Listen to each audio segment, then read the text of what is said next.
Looks pretty empty, doesn't it? Seems kind of weird.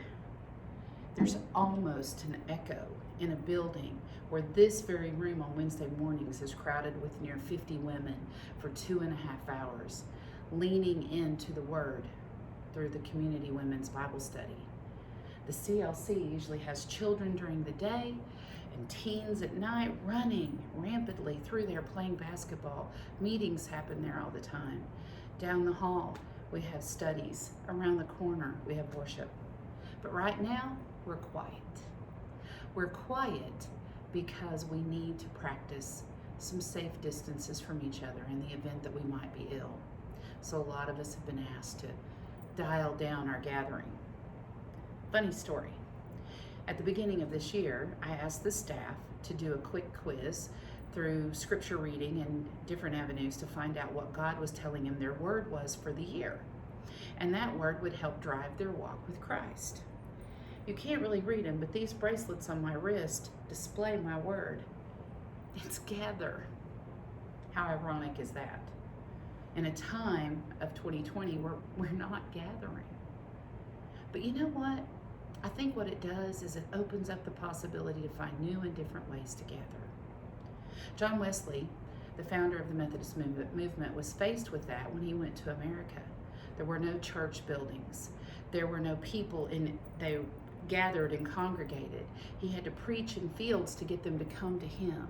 He had to give people the right to do other things like sacraments, like baptism and communion, so that people could be reached and they could still stay in touch with their God, our God. But he had to think outside the box, and he did. He even formed, back in England and here, bands and societies, small groups that gathered, and they lived by a set of rules. But there were 3 general rules. One was, do no harm. The other was, do all the good you can in all the ways you can, by all the means you can, to all the people you can. And then the other one was, stay in love with God. Actually, what it was do not forsake the ordinances of God. In other words, don't give up those things that connect us to God in a real way. In leaning into these 3 rules for us in this time for gathering, I'm thinking of the do no harm. This virus is new to everyone, and we don't want anyone to get it. And if they do get it, we don't want them to succumb to it. There are already people who innocently gathered at churches and places in other counties that are succumbing to this illness. And we don't want that for our people. So we've made the decision to worship online, to find other ways to gather, and to find other ways to connect with our people. This video is one of them. But by doing so, we are not harming people in our community. We are not causing harm to the people in our congregation. We're not causing harm to our friends and possibly our family. And by that, I feel like that's the right and good thing to do. I know that Scripture tells us to not forsaking assembling, but we can find a different way to do that. We can find a different way to assemble. Doing all the good you can is really kind of already happening, and I love it. Already I see people making cards. I was brought one yesterday by Emily Manning, but making cards for people that might be lonely and missing people. Calling people on the phone and checking on them. I know of Lindsay Dixon and some friends made snack bags for healthcare workers last night. What an awesome idea. Pam Petty is offering to cook people food, and Diane Dillahay has food for a large group if they need it. So if you have that, or you know someone that has that, get them to get in touch with me. We have some ladies, like I said in my sermon last week, that are serving food to people during the time we're worshiping so that they feel like they're connected to someone. We're trying to do the good we can in all the ways we can, to all the people we can. Maybe it's time for you to think of other ways you can do good that will gather our people together and make them still feel connected. I'm putting out a plea right now. I need help with something. I tried beginning of the week to start calling people in the congregation just to check on them. A few of you may have gotten that brief phone call. The problem is, try as I might, I can't make it through the directory in a week's time.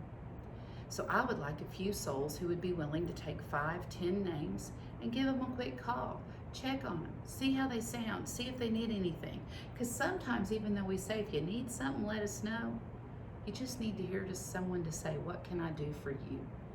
And then if they need something, and it's something you can't provide, let me know. I'll find someone who can provide it, or I'll provide it myself. That's one way that we can do good.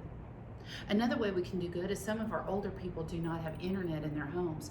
So if you have a tablet or a phone with a screen large enough that you could go over and use your data plan to let them watch the video on YouTube of the service. I talked to one of our elder statesmen of the church yesterday, and he said, are we going to have church tomorrow? And I said, Sunday. And I said, no, I'm sorry. And he said, I didn't figure, I just miss it. And that's when I found out he didn't have a way to connect to our online worship. And he's the last person in this town that needs to be coming into the church. I feel like there's places and spaces where we can all do good in this time, where we can all become the church. Staying connected to God, or staying in love with God, or not forsaking the ordinances of God.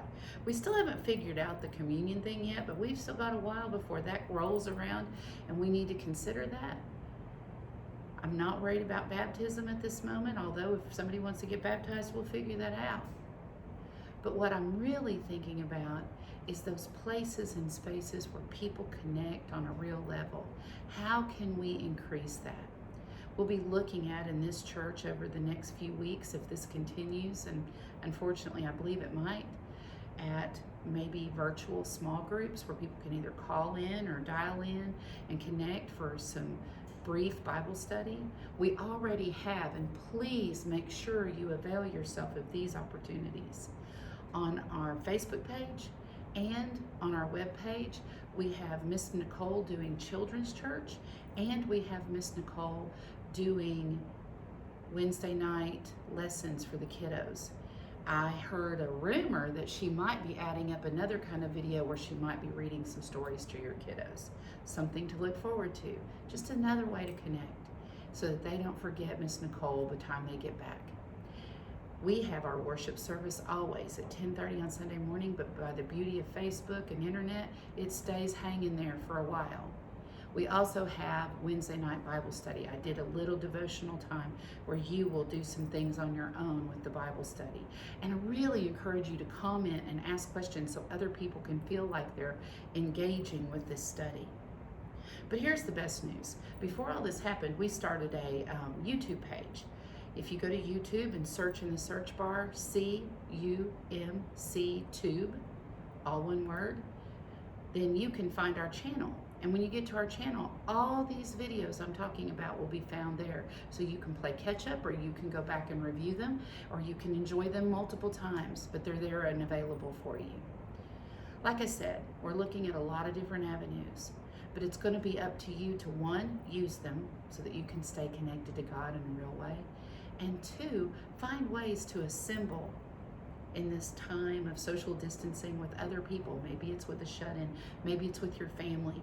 Somehow, some way, assembling to stay in love with God and stay connected to our church. Stay healthy, stay happy. I know that we can do all of this, and I know that we'll be fine through all this because we have the same Spirit within us that raised Jesus Christ from the dead. I can't wait till we're together again as an entire family. Love you, miss you. Have a holy week.